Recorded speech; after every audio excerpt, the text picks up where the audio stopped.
정의를 다잡는 홍반장, 저는 KBS 기자 홍사원입니다. 홍사원의 경제쇼 출발하겠습니다. 유튜브 오늘도 함께 갑시다.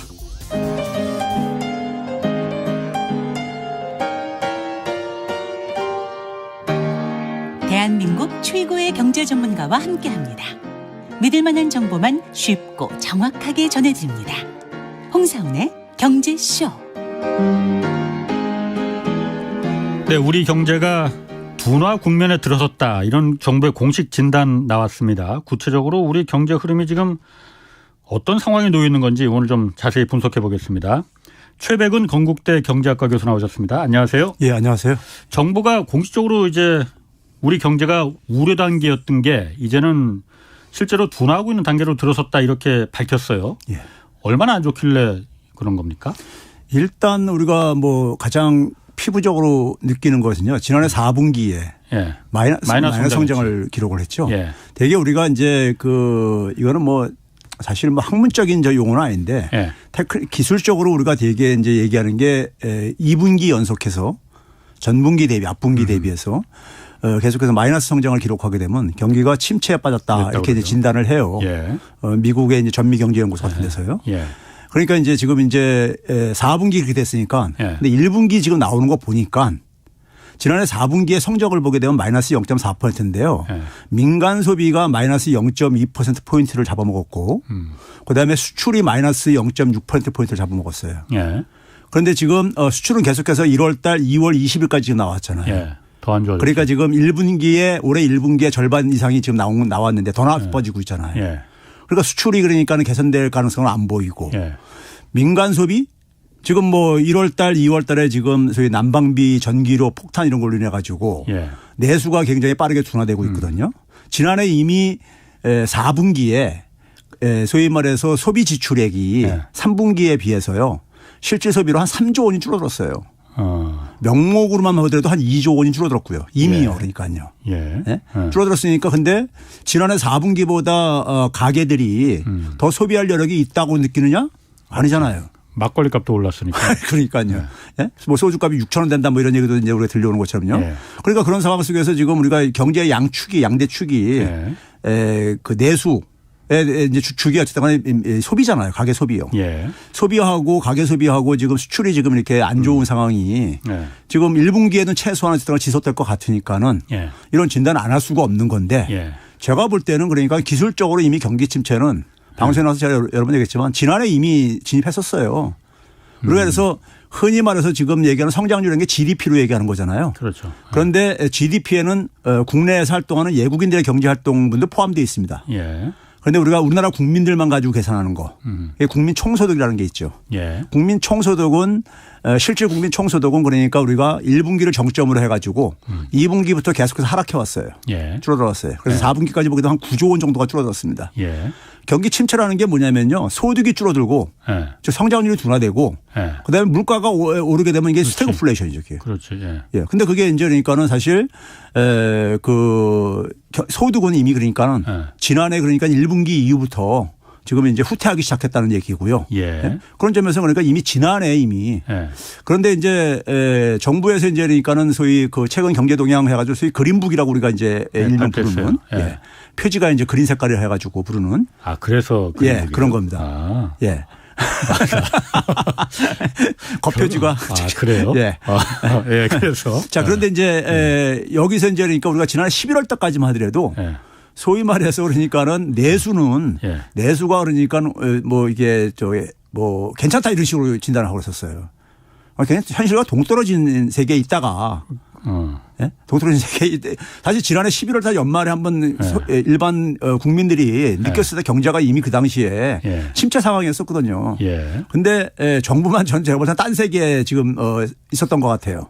그러다가 이제 인제서 1월 달까지만 하더라도 보게 되면 그냥 계속 우려라는 표현을 고집해서 피웠죠. 지난해 6월 달부터 계속 우려로요.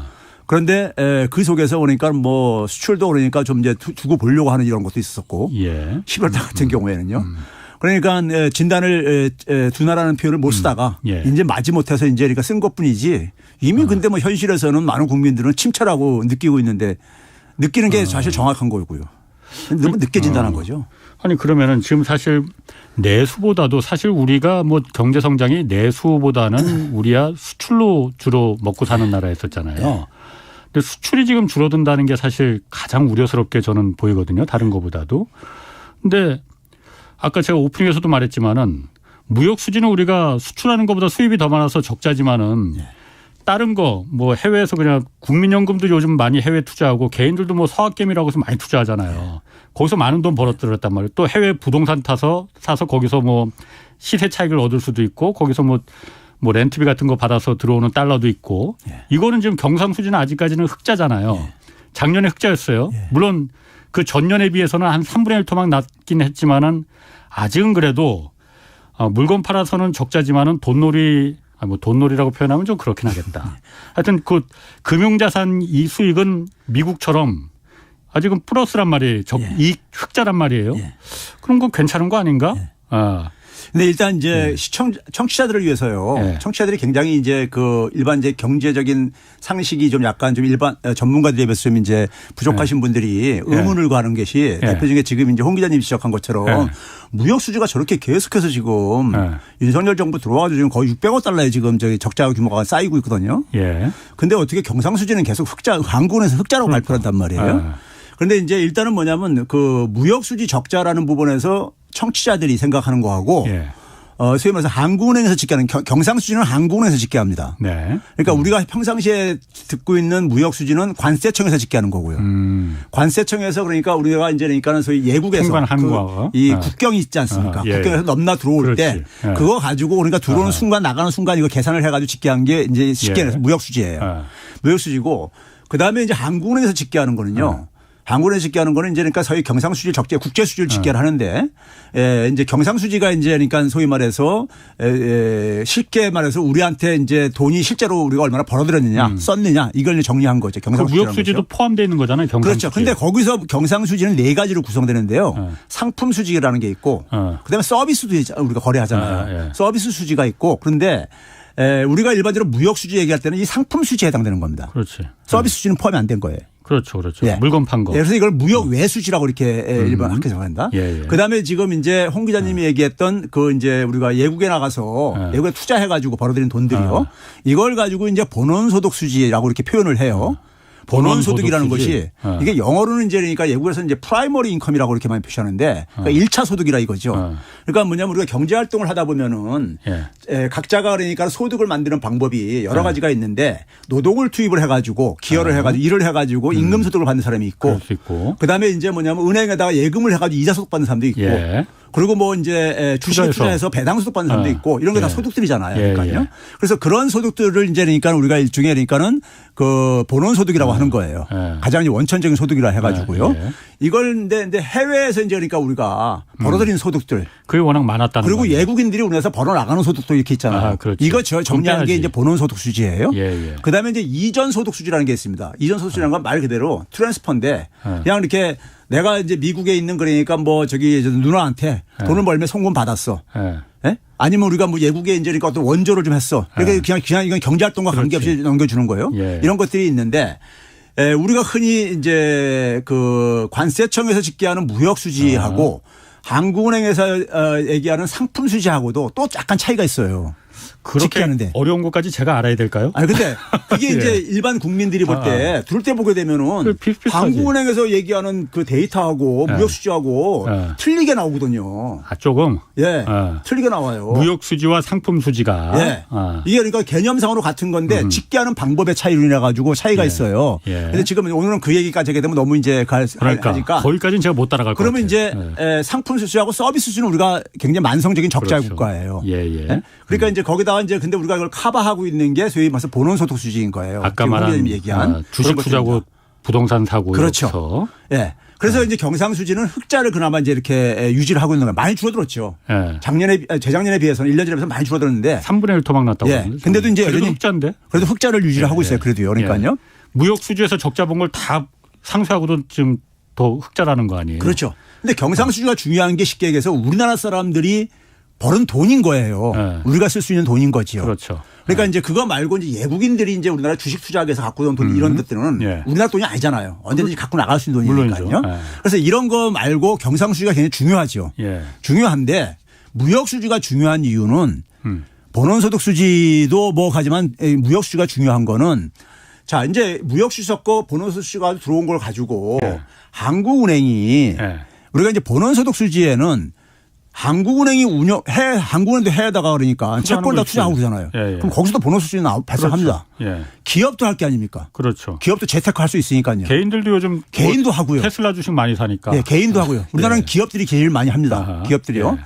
그러면 이제 문제는 뭐냐면은 근데 우리가 흔히 말해서 경상수지 흑자라든가 무역수지 흑자를 우리가 중요시 여기는 건 뭐냐면은 예. 이게 이제 외환보유고하고 연결시켜서 생각을 한단 말이에요. 외환보유고라는 게 뭐냐면 우리가 이제 97년도 외환위기 당했을 때 마지막 그러니까 우리가 기댈 수 있는 예. 마지막 기대처잖아요. 그렇죠. 그러니까 예를 들어서 그러니까 우리가 은행들이라든가 금융회사들 기업들이 그러니까 해외에서 돈을 빌려왔는데 달러를 빌려왔는데 이걸 상환을 해야 되는데 예. 국내에서 조달을 못하거나 연장은 안 해주고 앉아 있고 예? 그랬을 때 그러니까 마지막 손 빌릴 수 있는 데가 중앙은행이잖아요. 중앙은행이 갖고 있는 외환 보유액이잖아요. 그렇죠. 예. 그 중앙은행이 보유하고 있는 외환 보유액 중에는 그러니까 무역 수지로해서 들어온 돈들도 있을 것이고 예. 이 본원소득 수지로 들어온 돈들도 있고 그러는데 예. 자 근데 본원소득 수지는 아까 얘기했듯이 대부분이요 민간들이 갖고 있는 것들이에요. 민간들 예. 개인이나 기업들이요. 갖고 있는 건데 민간들이나 개인들이 갖고 있는 달러를 그러니까 정부가 그러니까 강제로 그러니까 이거를 사용할 수는 없잖아요. 물론 그건 그렇죠. 그러니까 예를 들어서 그러니까 만약에 은행이 어느 금융회사가 해외에서 달러를 차입해 왔는데 예. 이걸 만약에 이제 우리가 막 금융 상황이 굉장히 안 좋아져 가지고 예. 이제 그러니까 상환을 해야 되는데 예. 이걸 연장을 안 해준다 그러고 갚아야 되는데 예. 그럼 자금을 외환시장에 조달을 해야 되는데 예. 그 자금이 달러가 공급이 될 게 아닙니까? 예. 근데 이 공급이 그러니까 굉장히 어려워지고 있어.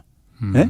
국내에 그러니까요. 예. 우리 작년에 우리가 많이 경험했듯이 그러니까요. 예. 그럼 그런 상황 속에서 그러니까는 마지막으로 이제 기댈 수 있는 건 은행에 가가지고 중앙은행에 가서 시중은행에 가고 시중은행은 중앙은행 갈 수 있잖아요. 근데 중앙은행이 그러니까 외환보액이 마지막 이제 그러니까 그걸 이제 도달할 수 공급할 수 있는 저란 말이에요. 근데 개인들이 갖고 있는 거는 개인이나 그러니까 기업이 갖고 있는 달러를 개인들도 그러니까 예화예금을 많이 갖고 있잖아요. 은행에. 근데 이 달러를 쓸 수는 없잖아요. 그러니까 그거는 국가가 그야말로 외환보육으로 취급하면 안 된다. 그렇죠. 의미가 아니 그런데 그거는 상품 팔아서 기업들이 수출해서 번 달러도 마찬가지 아니에요? 아니 근데 그러니까 그렇게 해가지고 소위 말해서 중앙은행이 확보한 달러가 그러니까 중요하다 이거예요. 중앙은행이 한 거는 소위 국가의 공공적인 목적을 위해 가지고 죄송합니다. 중앙은행에서 전화 왔나 보네. 이제 꺼놨는데 어떻게? 예. 자, 미안합니다. 죄송합니다. 예. 그러니까 그 중앙은행은 어쨌든 간에 그 관리를 받는 게 기재부의 관료를 받아요. 화폐라든가 외환 업무와 관련해서. 그러니까 그건 쓸 수가 있죠. 사용할 수가 있죠. 동원할 수가 있죠. 근데 개인과 기업이 갖고 있는 걸 가지고 그러니까 국가의 이익을 위해서 그러니까 좀 이제 활용을 하자. 이거 강제할 수는 없는 거잖아요. 그럼 지금 말씀하시는 건 경상수지가 흑자가 났다고 해서 그게 바로 외환 보유고로다가 쓸 수 있는 외환으로 들어갈 수는 그 말에서는 안 된다. 그렇죠. 그 약간 차이가 있다는 얘기죠. 그러니까 우리가 그래서 외국에다 갚아야 될 돈들을 갖고 있는 경제 주체하고 자기가 외화를 보유하고 있는 사람과는 다른 사람일 수가 있잖아요. 다른 주체일 수가 있잖아요. 같은 주체일 때는 자기가 갚아야 될 돈을 자기가 갖고 있는 달러로 갚으면 돼요. 근데 그게 아닐 때는 불일치할 수가 있잖아요. 근데 지금 그 최 교수님 말씀하시는 거는 그런 경우는 위험한 경우가 갑자기 우리가 1997년에 IMF 그 외환위기 맞았을 때처럼 갑자기 외국에서 너도나도 그냥 다시 나 빌려준 달러 다시 내놔 나 나갈래 이럴 때 너도나도 달러를 같이 막 찾을 때 그때 문제가 되는 건데 지금 그런 상황이 지금 그 벌어질 가능성이 우리가 경상수지든 무역수지를 얘기하는 거는 그런 외환위기 트라우마 때문에 얘기를 하는 거죠. 그러니까 금융 상황이 굉장히 그러니까 해외 국제 금융 상황이 굉장히 긴축적으로 변하거나 해가지고 그다음에 이제 금융 상황이 굉장히 이제 어두워질 때 자금을 그러니까 소위 말해서 그 이 순환이 잘 안 되는 거잖아요. 그렇죠. 순환이 안 될 때는 그러니까 연장을 우리가 평상시에는요. 평상시에는 사람 몸을 생각하면 돼. 평상시에는 그러니까 피가 잘 돈단 말이에요. 그러다 갑자기 날씨가 추워진데 고령층들 같은 경우는 갑자기 갈 때 피가 안 돌아가지고 그래가지고 쓰러지는 경우들이 있잖아요. 그런 상황인 거예요. 예. 상황이 굉장히 안 좋다는 얘기는 돈이 그러니까는 예. 이게 순환이 안 되는 거죠. 예. 안 되는 상황 속에서 내가 갚아야 될 돈은 있는데 예. 내가 그런데 새로 이것을 자금을 그러니까는 연장하거나 예. 구할 수 있는 방법이 굉장히 어려워져. 예. 이럴 때 이 불일치 문제가 이제 만들어내는 거죠. 아. 그럴 때 이제 우리가 마지막 이제 우리가 예. 의지할 수 있는 곳이 경상수지 흑자고 그다음에 그것이 외환보유고다 이거죠. 그렇군요. 최 교수님도 말씀하실 때 이제 그 본인이 이제 그러니까를 많이 쓰신 건 아시죠? 지금 유튜브 댓글에 그거 샜는데 200번까지 세다가 포기하셨대. 이게 버릇이 뭐 수십 년 되다 보니까. 아니 저는 듣기 좋습니다. 아주. 그렇습니까? 자 그러면은 그래서 이제 정부에서도 이제 아까 말씀하신 표지가 초록색인 그 그린북에서 한국의 경기 둔화로 이제 들어가고 있다. 경상수지는 흑자지만 흑자 규모도 좀 줄어들고 있고. 그런데 정부에서는 상반기엔 좀 어렵겠지만은 하반기에는 좋아질 것이다라고 기재부에서도 그렇게 말하고 한국은행에서도 그렇게 말합니다. 이유는 반도체 값이 경기가 지금 워낙 안 좋아서 그런데 반도체 경기 이제 곧 뭐 챗 GPT 그것도 막 있어서 반도체도 많이 팔릴 거고 가격도 올라갈 거고 또 하나 더 중요한 거는 중국 리오프닝이 본격화될 거다. 그렇기 때문에 이제 한국 경기도 하반기에는 좋아진다라고 말하거든요. 어떻습니까 그 부분은? 지난 수십 년간요. 예. 수십 년간 우리나라뿐만 아니라 IMF 같은 데서도요. 대개 이제 경제 전망을 할 때요. IMF는 예를 들어서 이제 대개 보면 10월 달에 그 다음에 걸 전망치를 하고요. 1월 달에 수정 전망치가 나옵니다. 나오고 이제 그다음에 7월 달에 또 이제 그러니까 수정 전망치가 나오는데 수정 전망치가 나오는 이유는 계속 자기들 전망한 게 안 맞기 때문에 그런 거잖아요. 그렇죠. 상황이 달라지기 때문에. 근데 대개가 보게 되면요. 지난 수십 년간에 이거는 확인을 해보세요. 확인을 해보시면은 대개 상저하고 이런 식으로 얘기가 일반적인 얘기입니다. 지금까지 항상 들어본 거 하면 복기를 해보세요. 그 얘기는 되게 경기가 안 좋아지는 둔화 국면에서. 그럼 그건 두 가지 측면이 있습니다. 하나는 뭐냐면은 우리가 이제 기저효과라는 게 있잖아요. 그렇죠. 기저효과가 있으니까 만약에 우리가 해서 4분기에 마이너스 성장을 했어요. 그러면 1분기에는 그다음 연속돼서 이어지는 1분기에는 조금만 잘해도 플러스 나올 수 있는 거예요. 마이너스로 이게 곤두박질 쳤었으니까요. 그렇잖아요. 그런데 이제 상반기가 굉장히 안 좋을 건 다들 이제 그러니까 우리가 가까운 시일 내니까 다들 이제 피부로 이제 그러니까 공감을 해요. 근데 하반기는 사실 그러니까 좀 멀리 떨어져 있는 기간이라고요. 그럼 상반기가 그러니까 굉장히 경기 침체 나름 마이너스 성장했다고 하면 예를 들어 표현하면은 그럼 하반기에는 플러스될 가능성이 기술적으로 굉장히 있는 거예요. 조금만 잘 돌으니까 어쨌든 반등할 수 있는 거니까요. 그렇죠? 그게 하나가 있고요. 둘째는 뭐냐면은 틀리는 이유가 하반기 6개월 이후에 대해서 그렇지. 누가 뭘 일어날지 이걸 잘 진단을 못 해요. 오래전부터. 또 전쟁 어디서 터질지도 모르고. 그렇죠. 그런 점에서 이건 상당히 그러니까 우리가 아까 얘기했던 기술적인 어떤 이런 거라든가 그리고 어떻게 보면 막연한 희망사항 이런 것들이 합작품인 경우가 되게 많고 그동안에 얘기한 걸 쭉 보게 되면요.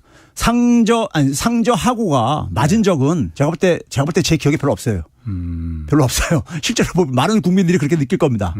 그렇기 때문에 그거는 우리가 그냥 우리가 하나 목표치로 그렇게 좀 다행히 좋아지면 좋은 거고 우리가 좋게 만들려고 노력을 해야 되는 거죠. 그러니까. 좋게 만들려고 해야 되는 거지 그냥 그러니까 반도체 경기가 좋아지면은 그러니까 그렇다. 이거 반도체 경기 우리가 결정할 수 있는 거 아니잖아요. 운에 맞추는 것 같아 갖고 중국도 리오프닝 될 것이다. 반도체도 좋아질 거다. 이게 무슨 어떤 경제 정책에 의해서 이게 하반기에 좋아진다는 게 아니고 그냥 운에 따라서 좋아질 것 같아요. 천수답이잖아요. 천수답 경제라고 그러는 이거를요.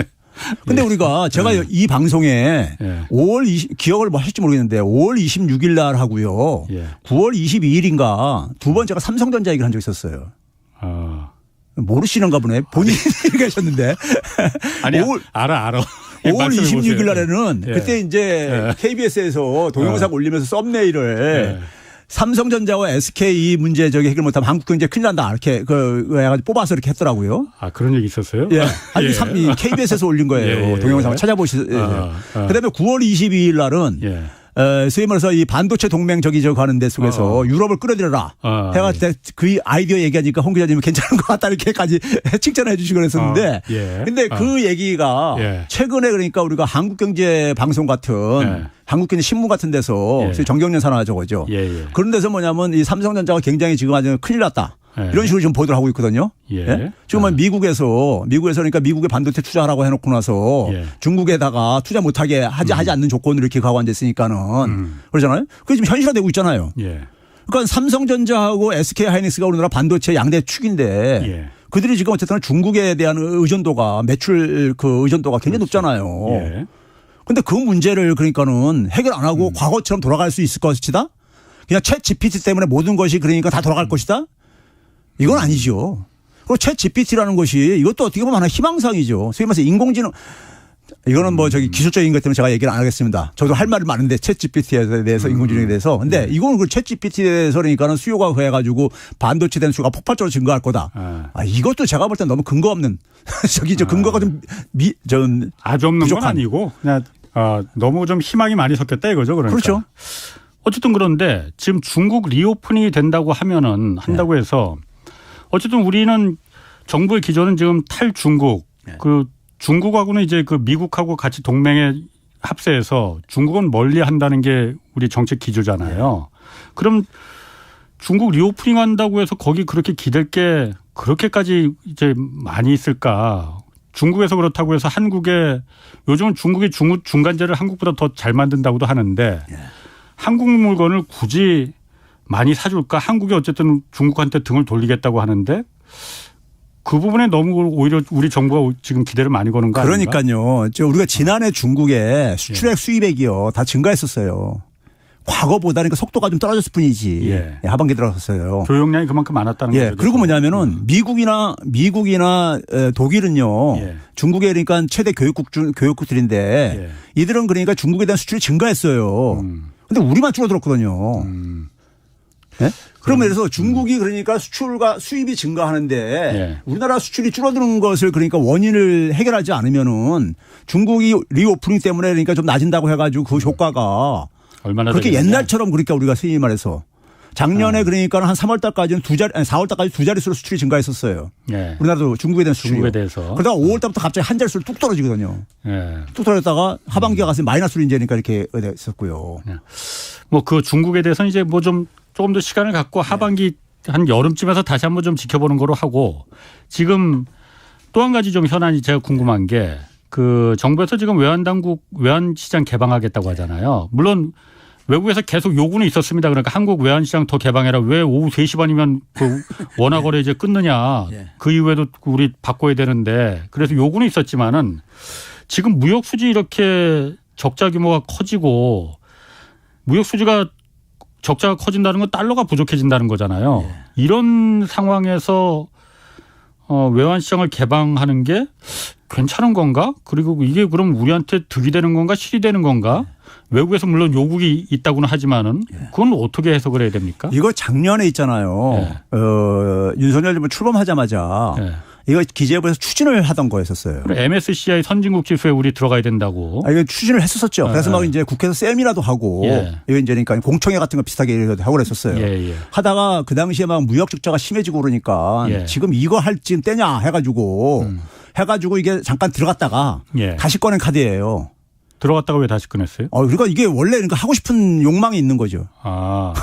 욕망이 있으니까 포기 못하고 다시 끄집어내는 카드예요. 근데 여기에 이제 상징적인 게 뭐냐면요. 쉽게 얘기해서 국민들이 그동안에 그러니까 해외에다 이제 송금을 자기 이제 뭐 자녀들이 유학을 가 있을 때 그러니까 돈을 보낸다든가 어쨌든 돈을 보내려고 할 때 기존의 한도가 물론 면제 한도가 사전 신고 면제 한도가 5만 달러였었어요. 근데 이거 10만 달러까지 2배로 늘려주겠다는 거고요. 기업들 같은 경우도 그러니까는 여기에 대해서 그러니까 3천만 불에서 5천만 불로 늘려주겠다는 거예요. 그러니까요. 사전 신고 없이 그러니까요. 그러면 이걸 보면서 제가 이제 느끼는 건 뭐냐면 우리가 이제 금융시장 같은 경우는요. 그 평상시에는 아무 문제 없이 잘 작동이 돌아갑니다. 왜 그러냐면은 아까 제가 사람 몸에다 비유했듯이 평상시에는 그러니까 돈들이 그러니까 이렇게 하게 되면 돈들이 달러가 막 들어와 가지고 우리나라 환율도 안정이 되고요. 그렇지. 굉장히 긍정적인 모습만으로 쫙 끌게 됩니다. 문제는 우리가 외환시장이나 금융시장의 문제는 언제를 대비를 해야 되는 거냐면요. 아까 얘기했듯이 갑자기 상황이 악화될 때 그래가지고 뭐냐면 자금 순환이 안 될 때 그때 갑자기 자금들이 빠져나간단 말이에요. 외국에서 들어왔던 달러들이. 그래서 우리가 흔히 말하는 영어로 표현해서 죄송한데 서든 아웃플로우 문제를 항상 우리가 이제 그때부터 이제 우리가 그거예요. 갑작스럽게 빠져나간다 이거예요. 근데 그걸 막을 수 있는 마지막 방어선은 외환 보유고라 이거예요. 경상수지 흑자와 이 외환 보유고라 이거예요. 이게 이제 소위 학계의 이제 일종의 정론인 거예요. 그런데 우리가 지금 뭐냐면 무역 수적자도 커지고 있고 지금 우리가 무역 수지라는 것이 그동안 적자라는 게 굉장히 생소한 단어였었습니다. 지난 외환위기 이후에 계속 흑자를 이루었었기 때문에 2008년인가 그때 그때 한 해 빼놓고요. 한 해 빼놓고 뭐 흑자를 계속 했었으니까요. 예. 그러니까 굉장히 생소한 단어가 지금 튀어나온 거 이런 시점에 예. 갑자기 이게 왜 지금 튀어나와야 되느냐 이걸 지금 우리가 생각을 해야 되는 예. 것이고요. 저는 이걸 보면서 예. 홍 기자님 혹시 기자생활 몇 년도부터 시작했어요? 91년이요. 그럼 95년도 예. 김영삼 정부 때 예. 상황을 아시는지 모르겠는데 예. 그 당시에요. 1990년도 초에 예. 우리나라 환율이 어느 정도 됐는지 기억나세요 혹시요? 700원 뭐 800원 700원도 안 됐었습니다. 680원 정도 됐었어요. 예, 예. 그러다가 김영삼 정부가 출범하는 93년 1월 달경에 예. 어느 정도가 됐냐면요. 790원까지 올라갔었습니다. 예. 100원 이상이 올라갔었어요. 예. 그리고 이제 이게 한참 올라갈 때는 810원까지 올라갑니다. 예. 올라갔다가 그러면서 이제 뭐냐면 그 당시에 이제 김영삼 정부가 우리 그 당시에 무역수지 적자가 그 당시에는 뭐냐면 우리나라 본원소득이 별로 없을 때였었어요. 마이너스일 때였었습니다. 예, 예. 그러니까 무역수지 적자가 다 경상수지 적자로 잡힐 때였었습니다. 그 당시에는요. 그 당시에는요. 예, 예. 그러니까 무역수지와 경상수지가 다 같이 적자 행진을 막 이제 그것도 굉장히 막 배로 더블로 막 증가하는 이런 상황이었었어요. 아. 그런 상황인데 그 당시에 소위 말해서 OECD 가입 뭐 그런 거 하면서요. 예. 그 당시도 그치, 외환시장 선진화 외환시장 이거 개방을 합니다. 있었어요. 예, 예. 95년도에 그 당시에요. 예. 그 당시 저도 경제학자라지만 참 자괴감이 드는 게 뭐냐면 국제금융 전문가들이요. 예. 그 당시에 이제 무슨 일이 있었냐면 아까 810원까지 올라가던 환율이 예. 갑자기 뚝 떨어져가 750원까지 96년도 이때 가지고는 예. 우리가 되게 무역 수지가 적자가 심해지게 되면요. 예. 환율은 상승하는 게 정상인 겁니다. 이게 경제의 자율 조정 기능이에요. 왜냐하면 무역 수지가 적자라는 얘기는 우리나라의 경제가 안 좋다는 얘기잖아요. 그렇지. 안 좋으면 우리나라 원화 가치가 떨어져야 되는 거잖아요. 그렇지. 예. 그래서 환율이 상승해야 되는 거예요. 달러가 모자라는 거니까. 그렇죠. 예. 근데 오히려 환율이 하락을 했어. 그때 그대영 씨요. 아. 예. 왜 그랬을까? 그러니까 그게 바로 뭐냐면 시장을 개방하면서 달러가 유입된 거죠. 외국의 달러 자본들이 들어왔구나. 들어온 거죠. 그럼 좋은 거 아니에요? 들어오다 보니까 환율이 이게 하락한 거란 네. 말이에요. 문제는 뭐냐면 아까 얘기했듯이 97년도에 동남아 시장부터 예. 소위 말해서 그러니까는 뭐 은행들이 파산하고 이러면서 예. 갑자기 금융시장이 굉장히 악화되잖아요. 예. 악화되면서 연장이 안 되고 달러가 회수가 빌려주돈을 회수를 하면서 한꺼번에 다 빠져나갔고. 그걸 이제 막을 돈이 한국은행에 막판에 무슨 뭐 300억 달러 안 남았다 뭐 이런 예. 식이 나오면서 터진 거 아니었었습니까? 외환위기가 터졌던 거잖아요. 나라가 망했죠. 그때. 예. 그 당시에 그 환율이 이렇게 막 이제 이게 하락하니까는 예. 전문가들이 처방이라고 쓰는 게 뭘 처방을 내놨냐면요. 예. 이 달러가 너무 많이 들어와서 이게 큰일이니까 지금 달러를 바깥으로 내보내면 되지 않느냐. 예. 예? 우리나라는 그 당시에 환율이 상승해야지만 수출이 잘 되는 이런 상황이었으니까는 그렇죠. 그래서 달러를 해외로 내보내면 되지 않겠느냐. 그러면서 뭐냐면 달러가 바깥으로 잘 나갈 수 있게 제도 정비를 좀 하자 해가지고 내놓은 대책이 뭐냐면요. 95년 연초에 지금 이맘때 2월 달입니다. 신문들 기사도 잘 찾아보세요. 그럼 뭐냐면 해외 여행 갈 때 그 당시에 뭐냐 갖고 나갈 수 있는 달러가 한도가 이렇게 정해졌었죠. 예. 여행객들한테. 그다음에 해외 나가서 체제하는 기간에도 그러니까는 한도가 있었고요. 그러니까요. 예. 왜냐면 달러가 워낙 귀한 나라다 보니까 그렇지. 어느 나라는 달러를 통제해요. 일본도 예. 통제했었고요. 다요. 예. 근데 이걸 막 풀어줘요. 예. 풀어줬었죠. 예? 그때. 달러를 그러니까 막 이제 쓸 수 있게 해요. 예? 그러니까 달러가 너무 많이 들어와가지고 이게 지금 환율 경쟁 수출 경쟁력이 지금 이게 떨어지니까는 이 달러를 내보내면 되죠. 그걸 처방이라고 내놨었어요. 당시에 전문가들이란 사람들이. 그러다가 외환위기를 맞았다 이거죠. 근데 그 당시에 그걸 가지고 워싱턴 포스트인가 외신에서 뉴욕타임스인가 어디서 한국이 너무 빨리 그 샴페인을 터뜨렸다. 이게 지 돈인 줄 알고서는 이걸 가지고 외환시장 금융시장 개방에서 들어온 달러를 가지고 자기 돈인 줄 알고서는 흥청망청 썼다 이거죠. 근데 이게 외국인들이 이렇게 투자해가지고 들어온 돈들은 이게 우리 돈이 아니잖아요. 물론이죠. 수출은 그러니까 땀 흘려서 우리가 벌어들인 돈이지만은 이거는 외국인들이 언제든지 회수해 나갈 수 있는 돈이란 말이에요. 예. 근데 이 돈을 그러니까 우리 달러인지 알고서 흥청망청 쓴 거예요. 그러니까 그 당시도 뭐냐면 환율이 굉장히 안정시켰다고요. 예. 달러 자금이 그러니까 굉장히 이자가 그 당시에는 국내 이자라고 해외 이자를 굉장히 차이가 나면서 컸었기 때문에 해외 돈을 쓰는 게 기업들도 굉장히 그 도움이 됐었고요. 예. 금융회사들도 그거 가지고 돈놀이 하는 게 굉장히 신났고 그래가지고 그거 가지고 외국 돈을 가지고 막 썼던 거예요. 달러 빌려다가 외화를 빌려다가. 근데 그게 갑자기 그러니까 회수하겠다고 하는 상황 속에서 그걸 막을 게 무역수지 경상수지가 계속 적자이다 보니까 막을 돈이 이게 없는 거죠. 그 터진 게 외환위기야. 그 외환위기로 인해서 우리가 치렀던 것은 국민들이 잘 알잖아요. 어떤 그렇죠. 고통을 치렀는지. 예. 소득이 그러니까 3분의 1 토막으로 날아가고 막 이렇게 막 날아갔잖아요. 예. 3분의 1 토막이 날아가고 그랬잖아요. 일단 국민소득이.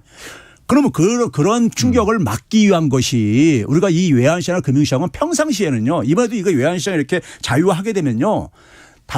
금융시장이 안정될 동안에는 아주 굉장히 아름다운 모습만 전개됩니다. 그러니까 지금 그 얘기 잠깐 하기 전에요. 네. 지금 과거 90년대 그 얘기 하셨듯이 그 당시에 무역수지 적자가 있었는데 외환시장 개방하면서 허용하면서 외국 자본들이 달러들이 들어오니까 네.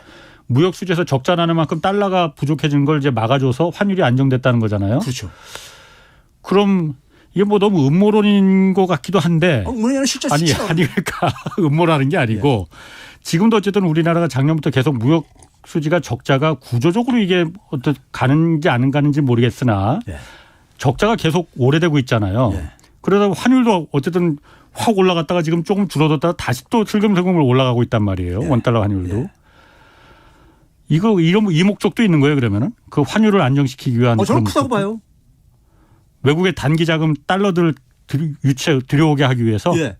더군다나 지금 뭐냐면 지난해 11월 이후부터 예. 외환시장이 굉장히 안정적인 모습을 보이고 있잖아요. 예. 소위 말해서 미국채 금리가 하락을 하면서 이게 안정적인 분위기 되다 보니까는 예, 예. 그래서 사실 이 1,300원 올라간 거는요. 예. 2월 달 들어와서 확 올라가 버린 거예요. 그렇지. 지금 최근에요. 예, 예. 그 전까지는 굉장히 하향추로 쭉 내려갔었잖아요. 예. 1,200원 초까지 예. 내려갔었잖아요. 예. 그러니까 지금 상황이라고 본 거야. 이 상황을 그러니까. 이 환율에 대한 위험성이 그러니까 이제 완화된 상황을 예. 그래서 이 카드 다시 끄집어낸 거고요. 네. 냈는데 문제는 아까 얘기했듯이 우리나라 경상수지에서요. 네. 지금 지난 그러니까 우리가 윤석열 정부에서 지금까지부터 연말까지 해가지고 봤을 때 네. 무역수지가 그러니까 우리가 경상수지가 한 134억 달러인데 누적분이요. 그러니까요. 예. 그런데 본원소득 수지가 214억 달러예요. 그러니까 본원소득 수지분을 빼게 되면은 경상수지가 적자라는 얘기예요. 본원소득을 빼면요. 본원소득 수지 가지고 이걸 경상수지가 커버하고 있는 거예요. 사실상은요. 그렇지. 예. 그러니까 그 얘기는 결국 뭐냐고. 근데 아까 얘기했듯이 본원소득 수지는 이게 완벽하게 그러니까는 국가 돈이 아니라 이거죠. 완벽하게 그게 아니라 이거죠. 외환보유고로 연결되는 게 아니라 이거예요. 그렇지. 그래서 외환시장 자유화라든가 금융시장을 좀 이렇게 소위 말해서 선진화라는 말로 표현하는데 네. 이렇게 한 나라가 동아시아의 대표적인 게 이 소위 말해서 싱가포르 같은 나라가 그런 나라잖아요. 예. 근데 이 나라의 특징이 있어요. 싱가포르나 대만이 갖고 있는 특징이. 대만도 그러니까 외환위기 비슷하게 동아시아 외환위기 당하고 나서 예. 달라진 게 뭐냐면요. 싱가포르는 외환보유액이요. 엄청 GDP에 많죠, 대비해서 예. 아무리 적어도 70% 이상은 유지하고요. 예. 많을 때는 100% 넘습니다. 우리나라는 25%도 안 돼요. 우리나라가 지금 외환 보유고가 한 4천억 달러. 4,600억 달러만 이렇게 되고 그러는데도 불구하고 GDP가 우리는 크지니까요. GDP 대비로 봤을 때 3-4%뿐이 안 된단 말이에요. 최근에 보게 되면요. 그래요? 예. 그래서 이게 그러니까 올린 게 이런 거예요. 외환위기 때는 더 적었었어요. 그렇지. 이게 올린 게 예. 끌어올린 게. 그래서 제가 평상시 하는 얘기하면 이걸 더 끌어올려야 된다. 예? 그럼 우리가 방어할 게 있으면요. 투기 세력들이 장난을 그만큼 못 치게 돼 있어요. 그렇잖아요. 그렇죠. 저건 해봤자 별 효과가 없다. 예. 이렇게 아닙니까? 되는 애들한테는 안 건들죠. 그렇죠. 그래서 만약에 이런 걸 개방을 하려면은 우리가 외환위기 때도 뭐냐면은 당시 OECD 가입하면서 많은 전문가들이 저를 비해서 지적했던 게 뭐냐면 국내 자본시장이 좀 예. 준비가 돼 있는 우리가 체력적으로 방어할 수 있는 예. 이걸 해놓고 해야 된다 그랬는데 그거 안 하고 그냥 개방하게 되면 선진화 될 줄 알고서는 예? 하다가 결국 그런 이제 외환위기라는 값비싼 비용을 지불했단 말이에요. 그럼 지금도 우리가 이 개방을 했을 때 외국인 자금들이 들어올 때는 굉장히 장밋빛만 이렇게 펼쳐집니다. 예. 자금이 들어오니까요. 예. 그 자금 쓸 수 있는 여유 자금이 생기니까. 그렇지. 그런데 예. 문제는 이게 계속해서 우리가 통제할 수 있는 자금이 아니라는 거잖아요. 예? 그럼 지금의 외환 보유고 정도로 이게 위기가 될 수도 있다는 거예요. 우리 작년에도 외환 보유액이 지금하고 비슷해요. 거의 그렇죠. 1년 동안 내내요. 예. 근데 그게 흔들렸잖아요. 환율이. 그건 그렇지. 흔들렸잖아요. 예. 우리가 2008년도 금융위기 때도 그 당시도 그러니까는 한 2,400억 달러 뭐 이렇게 있었을 때도 우리나라 외환보고 충분하다 했었어요. 그런데 그 당시에 작년에 흔들린 건 우리나라만 흔들린 것도 아니고 일본도 외환 보유가 많은데도 더 흔들렸잖아요. 일본도. 자, 근데 봐보세요. 일본이 흔들린 거는 일본은 금리 정책을 좀 유연하게 운용을 못 하잖아요. 그렇지. 저금리로 그냥 계속 했으니까. 지난해 그러니까 환율이 불안정할 때 전 세계에서 일본 다음으로 제일 많이 상승한 나라가 우리나라예요. 일본은 그럴 수밖에 없었고. 그러니까 우리나라가 되게 뭐냐면요. 취약한 나라의 특징이 뭐냐면은 이게 상황이 악화될 때 가장 그러네. 먼저 그러니까 타격을 보고요. 상황이 안정되게 되면은 가장 먼저 자금이 유입되져요. 네. 위험자본으로 수익성이 높기 때문에. 일본하고 비교할 건 아니네. 그게. 그렇죠. 일본하고는 비교하면 안 되는 거죠. 일본은 초저금리 상태를 계속 유지하려다 일본은 보니까 금리를 그러니까 이게 자율적으로 운영을 못 그렇죠. 하잖아요. 그 결과인 거고. 우리는 금리를 쓰는데도 불구하고 이렇게 이런 일이 일어났잖아요. 예. 그런 점에서 왜 지금 상황이냐 이거죠. 이게. 예? 도대체가 그러니까 국민들 대다수가 그러니까 이거 가지고 불편을 느끼는 소위 말해 선진국가들도요. 예. 선진국가들도 9,000달러에서 10,000달러 이상 그러니까 해외로 갖고 나가고 들을 때 다 신고하게 돼 있어요. 지금 미국, 캐나다 이런 나라들도요. 예? 그래도 정부에서는 일반 국민들이 편한 거가 별로 그렇게 체감되진 않을지 몰라도 아까 말했던 MSCI 그 주식시장이 어쨌든 우리나라가 지금은 신흥국 시장에 들어가 있는데 이런 외국 외환 개방을 하면은 선진국 시장으로다가 지금 편입시켜 준다는 거잖아요. 그러면 코스피도 많게는 뭐 40%까지도 올라갈 수 있다. 왜냐하면 그 노는 물이 큰 물에서 노니까.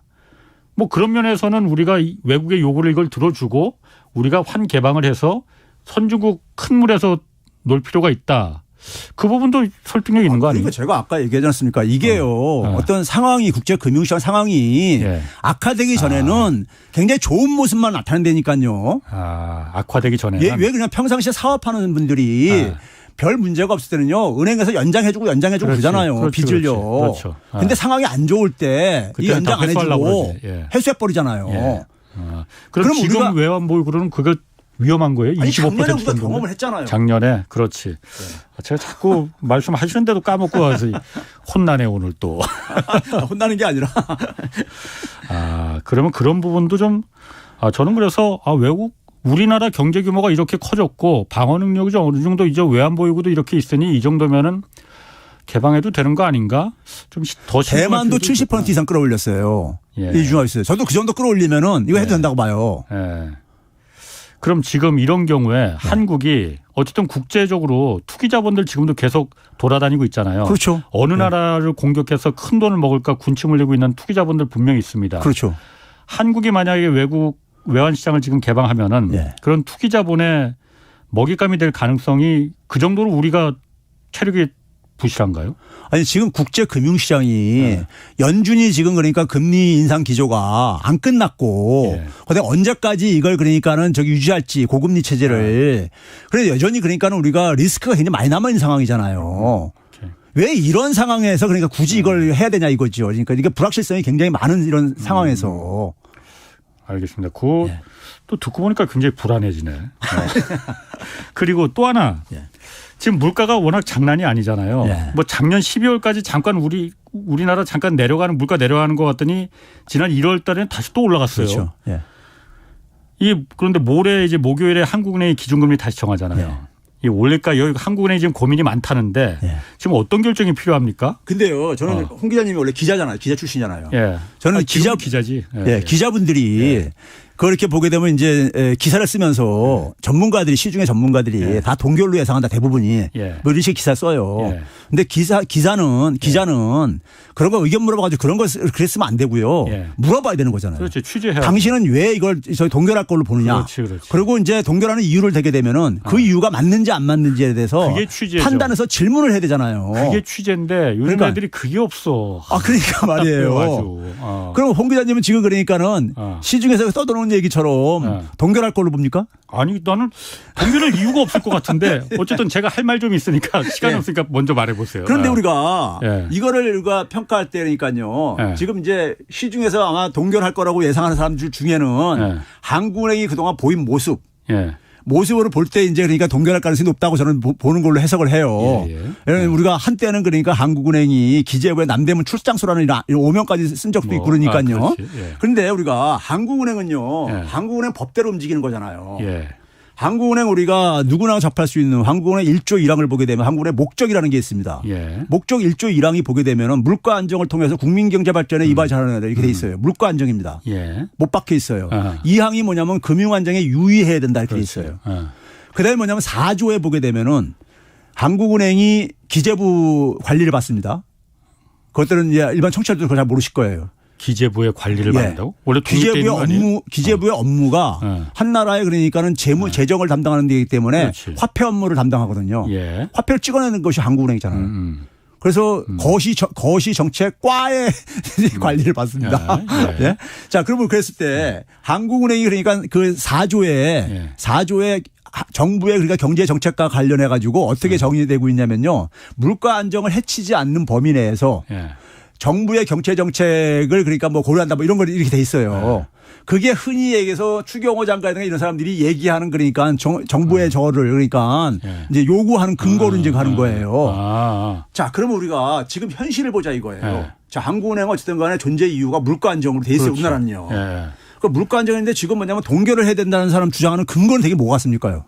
부동산 때문이지 뭐. 부동산이라든가 서민들 어렵다. 아니 지금 경기가 지금 안 좋다. 마이너스 성장했으니까 뭐 이런 얘기한단 말이에요. 근데 경기 부양을 위해 가지고 금리를 그러니까 통화 정책을 써야 된다는 거 한국은행에 없어요. 그렇지. 이거는 정부의 이건 목표인 거예요. 정부지. 네. 그러면 그대로 한다면 정부 얘기를 들어주는 거라고요. 그런데 우리가 학문적으로 볼 때 경기를 판단하는 우리가 근거는 뭐냐면요. 고용 지표입니다. 그래서 미국 연준은 고용 안정과 물가 안정이 돼 있죠. 그렇죠. 그런데 우리나라는 고용 안정을 포함을 안 시켰어요. 저는 우리나라 조선일보라든가 보수신문들이 2021년 정기국회 할 때 민주당 일부 국회의원들이 한국은행 법을 개정을 하는데 고용 안정도 포함시켰다 이거 참 논란이 있은 적이 있었어요. 그런데 그 당시에 조선일보 같은 데서 뭐라고 했냐면요. 야, 한국은행이 중앙은행이니까 일자리 만드는 것까지 해결해야 되느냐. 막 이러면서 막 이제 비판을 했었어요. 그런데 지금 경기 부양한다는 얘기는 고용 지표가 관련된 거거든요. 그렇죠. 예? 경제 성장률하고 고용은 우리가 1대1의 관계를 간다고 우리가 경제학적으로 돼 있으니까요. 어쨌든 간에요. 그런데 고용 지표를 한번 봐보자고요. 고용 지표 보게 되면요. 지금 미국도 그렇지만은 한국의 고용지표 대표적인 게 뭡니까? 실업률 같은 거잖아요. 실업률이 1년 전보다 더 낮았어요. 1월 달 기준으로 보게 되면요.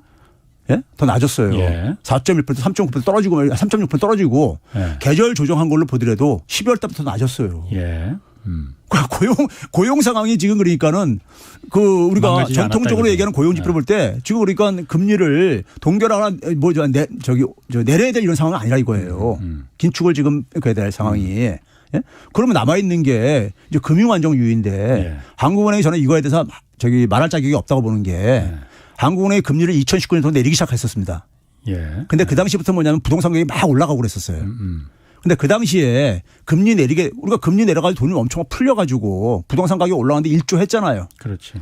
그러니까 우리가 금융 안정이라는 게 뭐냐면요. 1조가 아니고 한 50조 한 것 같아요. 금융 안정이라는 게 뭐냐면은 금융 취약성을 그러니까는. 이 금융 취약성이라는 게 뭐냐면 돈이 많이 풀려가지고 나중에 가계부채 문제 같은 지금 우리가 겪고 있는 이 문제죠. 이런 거를 겪지 않도록 밑질해야 되는 건데 그때 당시에 그 얘기 지적하면 뭐라 그랬냐면 한국은행에서 한국은행은 금리를 가지고 이런 거를 할 수 있는 게 아니다. 해가지고 하는 게 흔히 뭐냐면 금융에다 공을 항상 넘겨요. 그런데 이 지금 부동산 시장이라든가 이런 것은 정부에서 지금 굉장히 경기와 더불어 가지고 신경 쓰다 보니까는 이 얘기를 얘기한단 말이에요. 슬슬 얘기한단 말이에요. 그것 때문이라 이거죠. 근데 이거를 그러니까 금리를 한국은행이 이 소위 말해서 이런 부동산 자산 가격을 그러니까 너무나 이게 올랐다고 생각할 때 이거 사실 사전적으로 알 수가 없는 거거든요. 올랐다고 생각할 때 이거를 그러니까 무슨 금리를 올려야 되는지 떨어진다고 했을 때 내려야 되는 건지 여기에 대해서는요. 합의된 게 없어요. 그건 한국은행이 신경 쓸 일은 아니죠. 아니죠. 아닌데 그거를 그러니까 슬슬 이렇게 끄집어낸단 말이에요. 그 얘기는 결국 뭐냐면은 정부에다가 안테나를 그러니까 이렇게 맞추고 있는 거죠. 그러니까요. 한국은행이 독립해야 되는데 아니 그래서 말씀 잘하셨어. 지금 그래서 제가 이해를 못하는 것 중에 하나가 제가 과문해서 그런지 한국은행 어쨌든 여태까지는 계속 금리를 올려왔었잖아요. 기준금리 물가가 올라가니까 기준금리를 올려왔는데 정부에서는 지금 얼마 전에 정부에서 은행은 공적인 역할 지금 들고 나왔어요. 그래서 지금 서민들이 고금리로 지금 이렇게 고통받고 있는데 은행들이 지금 이자 올릴 때냐 이자 내려라 하잖아요. 아니 기준금리가 올라가면 당연히 은행들 금리도 올라가는 원래 그 목적으로 한 거 아니에요? 근데 정부가 은행 금리를 내리라고 하면은 이게 어떻게 해석을 해야 되는 거예요? 한국은행이 그런 기준금리 올릴 필요도 없는 거 아니에요? 아니 이게 뭐냐면요. 저는 이게 그러니까 이 정부가 이제 검찰 정부라 하잖아요. 검찰 정부의 저는 사고방식이라고 보는데 금융위원회가 뭘 하는 거냐면 은행이라든가 금융회사들의 생사 여탈권을 사실상 갖고 있어요. 법률적으로는요. 그러니까 영업을 인가해주고 예. 영업을 중간에 그러니까 중단시킬 수도 있고. 그렇죠. 이게 금융위원회가 갖고 있는 권한이에요. 원래 은행은 대표적으로 규제할 수 있는 그 산업이니까 규제는 그렇죠. 해야 됩니다. 그러니까 금융위원회나 그 밑에 산하집행기구인 금융감독원 뭐 떠들면 눈치를 볼 수밖에 없어요. 예. 예, 은행이라는 금융회사들은요. 그렇지.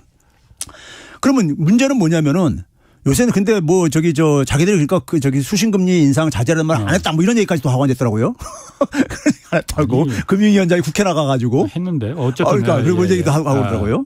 그러면서 그런 소리 한 적 없다고 이제 그러는데 근데 이제 문제는 뭐냐면은 그렇게 해가지고 결과적으로 어떤 간에 이게 금리에 개입을 해왔던 거잖아요. 지난해 하반기 10월 말부터요. 그러니까요. 그렇지. 해왔던 거잖아요. 해왔는데 우리가 아까 했듯이 한국은행 법에 보게 되면요. 4조 2항에 한국은행은 정부하고 정부의 정책에 뭐 협조 뭐 이렇게 고려한다 이렇게 돼 있지만은 물가 안정을 해치지 않는 범위 내에서 2항에 뭐라고 돼 있냐면요. 시장 기능을 중요시하게 된다. 이렇게 돼 있어요. 근데 한국은행이 사실 그러니까 지난해 할 수 있는 건 다 해줬었어. 정부가 요구하는 거. 소위 말해서 그러니까 금융회사를 막 어려워지고 대기업도 자금 조달 어려워지니까는 한국은행 투입했었잖아요. 은행 지원해주게 하고 일반 금융사까지 지원해주게 했었잖아요. 10월달 11월 달에요. 그때 잘 기억하고 있는 거잖아요. 회사채 안 돌아오고 그럴 때 했었잖아요. 한국은행이 뭐 간접적으로 이렇게 도와주는 식으로 들어갔어요. 예. 그런데 지금 뭐 공공성 이런 걸 지금 얘기하고 앉아 있는데 공공재라는 얘기까지 하고 앉아 있고 지금 대통령께서는 그렇죠 하는데 자 우리가 은행법을 보게 되면요 1조 1항이 우리가 경제학 교과서에 보게 되면요 은행이나 은행 부분은 공공성도 추구한다 이렇게 돼 있어요. 수익성 못지않게. 그렇지. 1조 1항이 바로 그 공공성과 관련된 거예요. 은행법 1조를 보게 되면요. 예? 지금 자금이 잘 돌게 해가지고 국민 경제 발전 도모하고 국민들이 그러니까는 불편을 느끼지 않게 이렇게 해주는 거예요. 그게 이제 소위 자금 중개 기능, 금융 중개 기능인 거예요. 그런데 현실적으로 보게 되면은 자금을 그러니까 은행을 이용 못하는 국민들이 전체 신용을 이용하는 사람 중에서 한 20% 가깝게 이용 못합니다. 그렇죠. 못해요. 못하는데 신용이 떨어지니까. 그래가지고 최근에 여당인가요? 정부에서 그랬는가요? 소위 말해서 이 어려운 사람들한테 햇살론 정책자금 지원하는 거를 15.9%를 내린다 뭐 이런 기사 나왔잖아요. 뭐 있었어요. 근데 15.9%가 이게 금리입니까 이게 그러니까요. 이건 과거 보면 이거 대부업체 금리잖아요. 쉽게 얘기해서요. 그렇죠? 그런데 이런 거를 그러니까는 사실 이런 부분이 그러니까 공공성이 작동이 안 되는 거예요. 정부가 스스로가 그러니까는 공공적인 기능을 그러니까는 포기하고 정책 자금이라고 하면서 그러니까 한국은행을 그러니까 협조를 얻어낼 수 있는 게 정부란 말이에요. 정부의 은행이거든. 한국은행은요. 아니 그런데 지금 시간이 한 1분밖에 안 남아서 제가 아까 질문 드린 거는 한국은행은 기준금리를 지금 높여야 되는 상황인데 정부에서는 시중은행들의 금리를 낮추라고 지금 하니까 이게 엇박자가 이게 괜찮은 건지. 그러니까 우리나라 금리 구조가 굉장히 왜곡돼 버렸어요. 이건 이제 시간 지나면서 계속 비용을 지불할 겁니다. 시간이 지나면서. 알겠습니다. 그냥 듣다 보니까 제가 다 숨이 턱턱 막힙니다. 숨이 찹니다 아주. 잘 들었습니다. 최백은 건국대 경제학과 교수였습니다. 고맙습니다. 감사합니다. 지금까지 경제와 정의를 다잡는 홍반장 홍사원의 경제쇼였습니다.